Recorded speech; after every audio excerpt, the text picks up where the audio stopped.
Welcome to the Gals Guide to the Galaxy podcast, where a group of gals gather for you one cool thing around our topic of the month. Is it ancient history? Is it breaking news? Is it safe for work? Well, that's up to each gal. All we know is that... Fasten your seatbelts. It's going to be a bumpy night. Welcome back. I'm Claire, and I'm joined by Bonnie, Leah, Eden, and Katie talking about our one cool suffrage thing. Eden already talked about Frances Harper, but before we dive back in, let's get to know something random about our gal pals. Now, if we were not in the middle of a pandemic, and you could travel to any women's suffrage historical site, where would you go?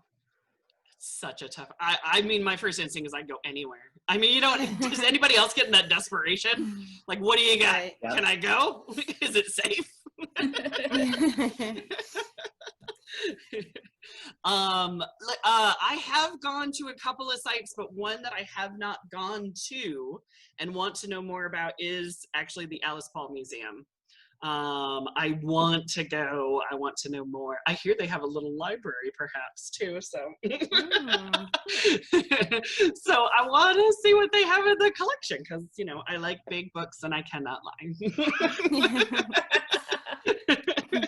That's actually what I was going to say too, Leah. Oh, let's go together. Museum, let's all right? Go.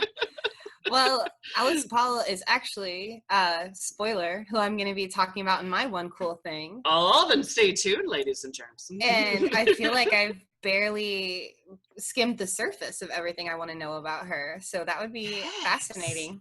Ooh, sweet. Look at that. All right, so we're all going to see Alice Paul. Where else are we going? Well, I would kind of like, since I was talking about my lady, Frances Watkins Harper, teaching at the Union Seminary in Wilberforce, Ohio. Yeah. I've got my in-laws live in Ohio. The Union Seminary is now called the Payne Theological Seminary. Oh. And so it still exists. I mean, it has it's basically now part of Wilberforce University, I believe. Okay, part of the property grounds. Basically, but you know, there is an Ohio historical marker for the Payne Theological Seminary there in Wilberforce, but that's what Union Seminary eventually became. Nice. So yeah. I dig it. Bonnie, darling, where are we going? I've been politely because I have like 5 million of them. No. All right, top 5. No, I've been wanting to go for a long time, the Women's Museum of California. Oh, yeah, that is a good one. Follow their social media because they're always sharing all kinds of nice stuff. Same, yep. But yeah, there were suffrage exhibitions everywhere. Everywhere, like every museum was gonna have one, and I was like there was a few in like DC. Like I was making my list.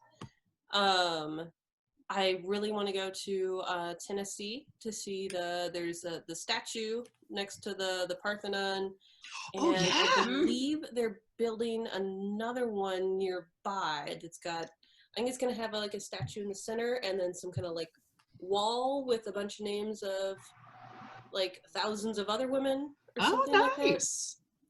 Like I've been to the Parthenon, so I can go to another trip to the Parthenon and see what else is around. Nice. I know, right? It's a day trip. Yeah, we could do that. Claire, you get to come with us. You have to teleport to us, and then you come with.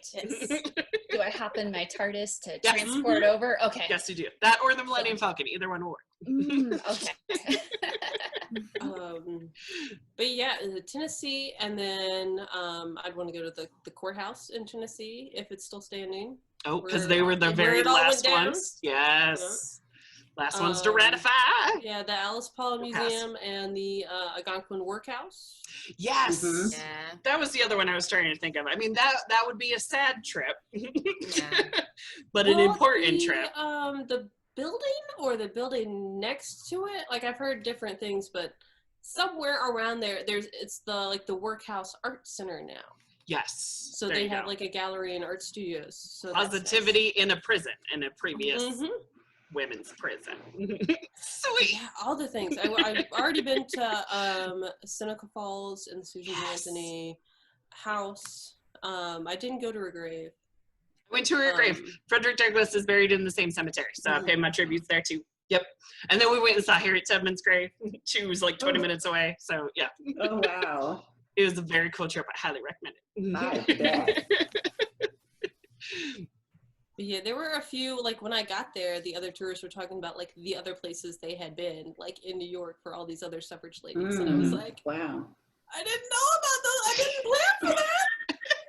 So now I feel like I have to go back and visit them. Like there was some up north, like there was like an hour north of Rochester or something. There was another lady's house. Oh, nice. I can't remember who it was. See, I like it. Was it Kat? I don't think it was Kat. I think Kat. I think she started out in Kansas. The cat, Mary Cat, cat lady. I just know your name has cat in it twice. Carrie Chapman Cat. Carrie Chapman Cat. Yep. Carrie Chapman Cat. Got it. I will remember it quite well. Claire, what about you? Where would you go, Jonathan? Where are we going?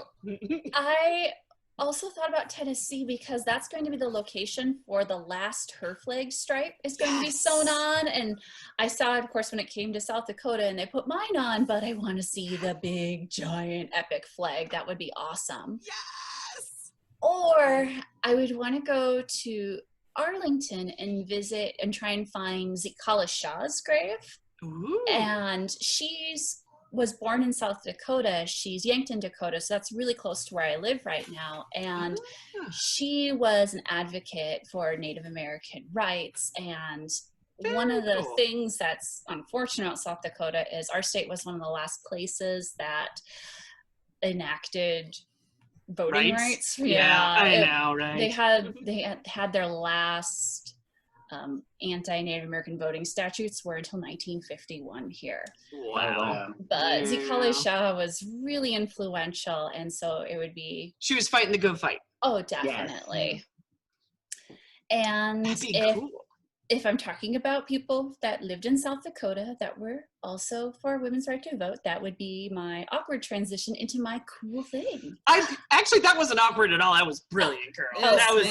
And then I ruined it by breaking the fourth wall. You're good. Have you? What we do? We can't have this show be flawless. Oh, okay. So that sets impossible standards if we do it just perfect every time, right? Absolutely. We want to show the people we are enough. Not stellar, we are enough. So my one cool thing is the Statue of Liberty dedication protest. Nice.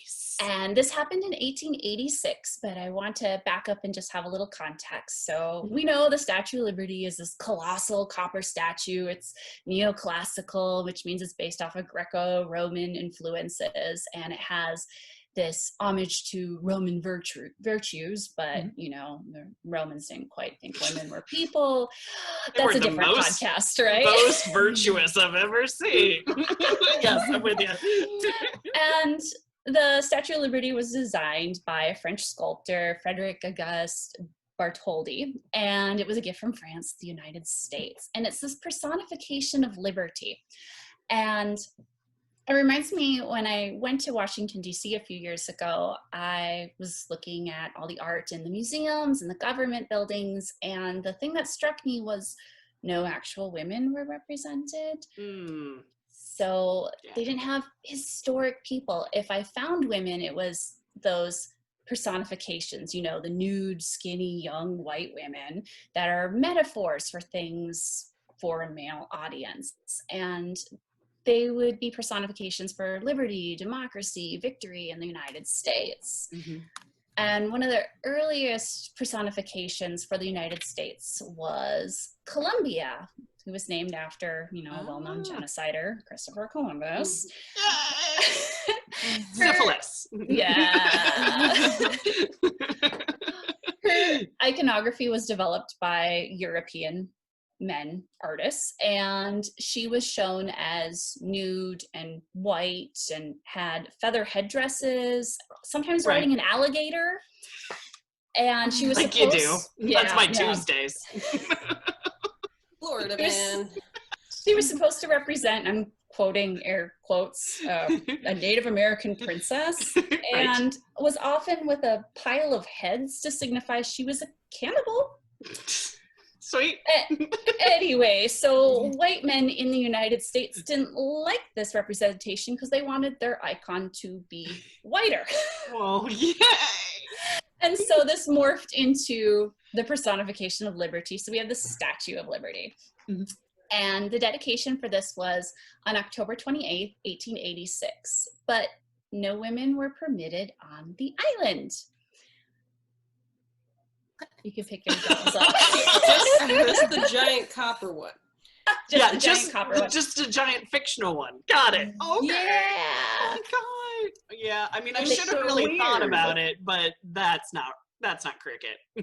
Yeah, they wouldn't No. sell tickets to women, and the New York State Women's Suffrage Association formally requested to be included, and they, of course, were denied. Oh. Shocker. Oh And- no. Did they ask nicely? Like it matters. They did, but their retort was not so nice. So Fair. the president of the association, Lily Devereaux Blake, and the vice president, Matilda Joslyn Gage, they issued a statement that said, "The Statue of Liberty is a gigantic lie, a travesty, and a mockery." And Oh, so wow. they organized this protest, and Sweet. they rented a boat. It was a 2-story cattle barge, and it was not a great day for this unveiling. It was raining, the weather was bad, the captain didn't clean the boat as he was promised. You remember it was a cattle barge. Oh God. Mm. Oh Ooh, no. the stench. Oh no. Oh. But- Oh. Over 200 women and 25 men boarded the ship, and they had banners and a megaphone, and they were chanting their Banners. yes, banners. Totally. And so they're chanting, and after the event was over, they declared the event a farce, and it inspired a lot more work in the suffrage movement. Ah. And from there, I'd like to focus in on Matilda Joslyn Gage. And later in her life, she wrote, "This government of the people, by the people, and for the people seems to be very much limited to the interpretation of the word people. The poor, the women, both married and single, the children, the Indians, and other unfortunate inhabitants are not people. The phrase should be changed to read, a government of rich men, by rich men, for rich men." Call it what it is, right? Yeah. And Yeah. just label it and be upfront with it. And so I started looking into Gage when I was doing research for the Her Flag collaboration. And I found information about some really cool South Dakota suffragists, including Mary Shields Pyle, and she was part of the South Dakota Universal Franchise League and fought for suffrage. She was a teacher. And also Jane E. Waldron, and she was born in Vermilion, which is the town I live in. And she was a teacher, the secretary for the South Dakota Equal Suffrage Association. And the fun fact about her is she's the first Native American to sue the government and win. Yes. Nice. Good job, girl. Get him. And when I was doing my research, I contacted the South Dakota State Historical Society, and they suggested that I should read Born Criminal. I have my visual aid. Ooh, I love it, and it's a book. Yes, Born Criminal. Got it. Oh, love it. So, Born Criminal, and it's by Angelica Shirley Carpenter, and it's about Matilda Joslyn Gage, who I had not heard about before I started doing this research. And Gage was from New York, but she moved back and forth between New York and South Dakota. And what stood out to me is she fought for equal rights for all, regardless of gender, race, or religion. Like, her home was on the Underground Railroad when she was growing up. And unfortunately, she seems to have been overlooked by the movement. And from my reading, it seems to be three, actually I can't count. 1, 2, 3, yes. It's very hard. 3 things that made it so she got overlooked. And the first thing was she ran out of money, and Susan B. Anthony bought her out on a lot of her publications that she co-authored. Susan B. Bad behavior. Hey, that's what that B stands for. And another factor was that Stanton and Anthony outlived her. Oh, yeah, and there's that. So when they were writing their biographies, they were able to write it about them as the star in their narratives. And then the last thing was she was very critical of Christianity and was way too radical for her time. She had I would really like her. Yeah, she had Absolutely. a big bone to pick with St. Augustine and the whole women don't have souls and aren't people, and just has this whole tirade against all of that. But the other suffragists were like, no, we're just talking about votes, none of this other stuff. But Gage had like these radical notions, like maybe the age of consent should be higher than 10 years old. I believe at the time it was 7 in Delaware. That hurt my soul. Oh yeah, it hurt my soul too. Delaware. Yeah. Wow. Yeah. No, these were radical ideas. Yeah.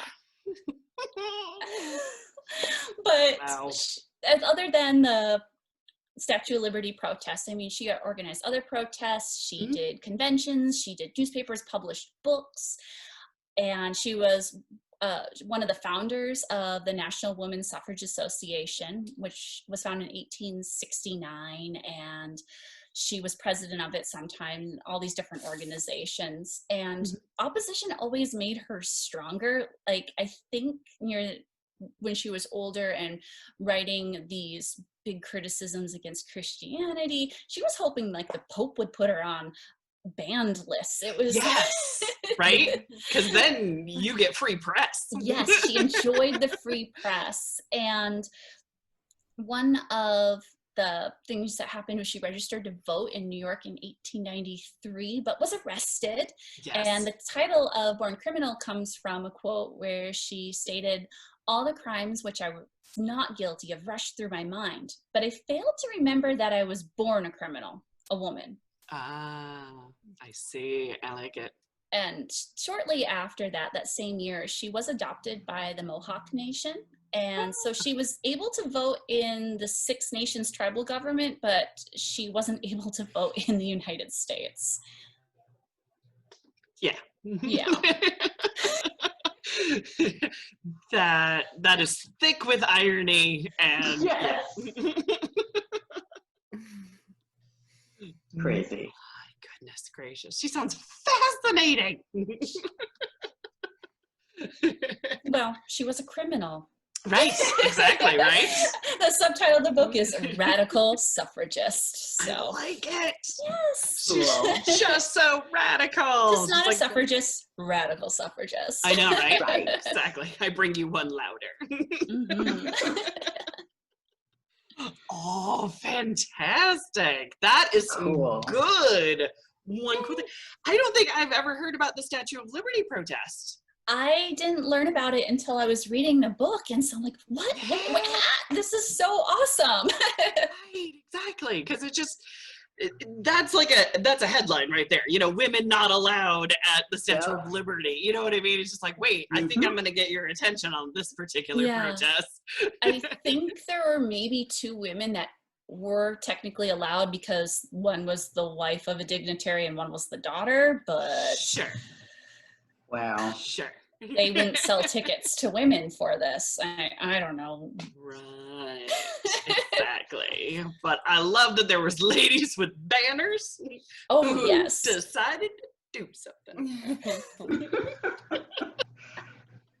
Oh my just goodness. The image in my head, I'm picturing like a double-decker bus of ladies in a boat, and then you reminded me that it was a cattle boat, and it quickly went like stinky poo lines in my brain.